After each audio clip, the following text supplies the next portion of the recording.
김건희 국정농단 특검이 오늘 오전 서울구치소에 수감된 윤석열 전 대통령에 대해 체포영장 재집행에 나설 예정입니다. 이와 관련해 정성호 법무부 장관은 서울구치소에 엄정하고 공정한 법 집행이 이루어지도록 체포영장 집행 업무에 적극 협조할 것을 지시했습니다.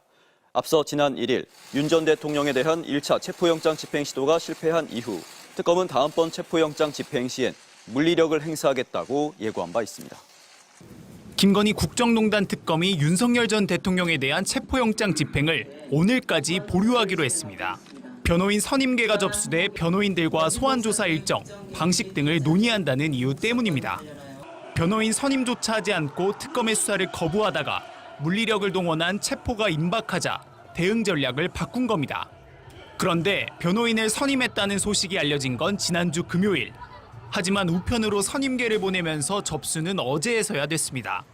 그 사이 체포영장 기한은 하루 앞으로 다가왔습니다. 앞서 윤 전 대통령은 공수처 수사와 헌법재판소 탄핵 심판 때도 변호인 선임계를 내지 않은 채 시간을 끄는 일종의 꼼수를 반복해왔습니다. 헌재가 보낸 탄핵 심판 서류를 13차례나 받길 거부하고 변호인 선임계도 내지 않다가 헌재가 성달로 간주한다며 변론기일을 확정하자 그제서야 변호사를 선임했습니다.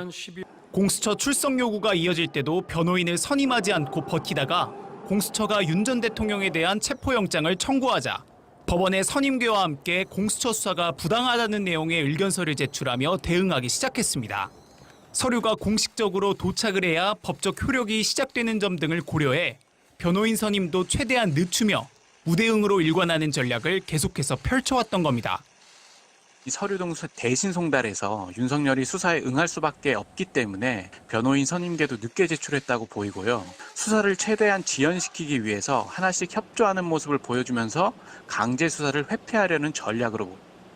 특검은 윤 전 대통령 측 변호인과 조사 일정에 대한 협의가 잘 이루어지지 않을 경우 목요일에 체포영장 재집행에 나서거나 영장을 재청구한다는 방침입니다. MBC 뉴스 차현진입니다. 김건희 국정농단 특검팀은 체포영장 집행 방식을 신중하게 검토 중이라며 윤 전 대통령 변호인단 의견도 들을 것이라고 밝혔습니다. 다만 윤 전 대통령이 체포를 거부하면 물리력을 쓸 수 있다는 방침에는 변함이 없다고 했습니다.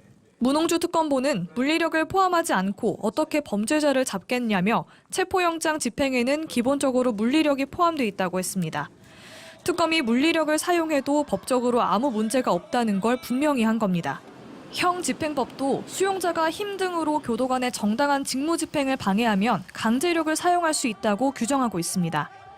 특검은 윤 전 대통령 측 변호인단이 더워서 수위를 벗은 것이라고 주장하며 특검의 체포 과정을 비난한 데 대해서도 적극적으로 반박하고 나섰습니다.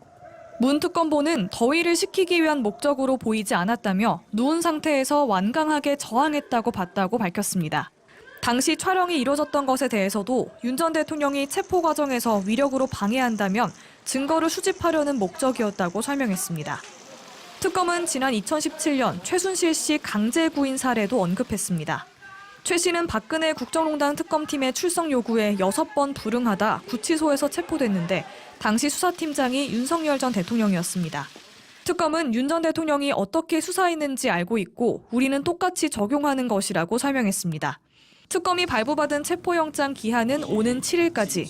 특검은 영장 기한 내 체포에 실패하면 다시 영장을 청구하겠다는 방침입니다. MBC 뉴스 구민지입니다.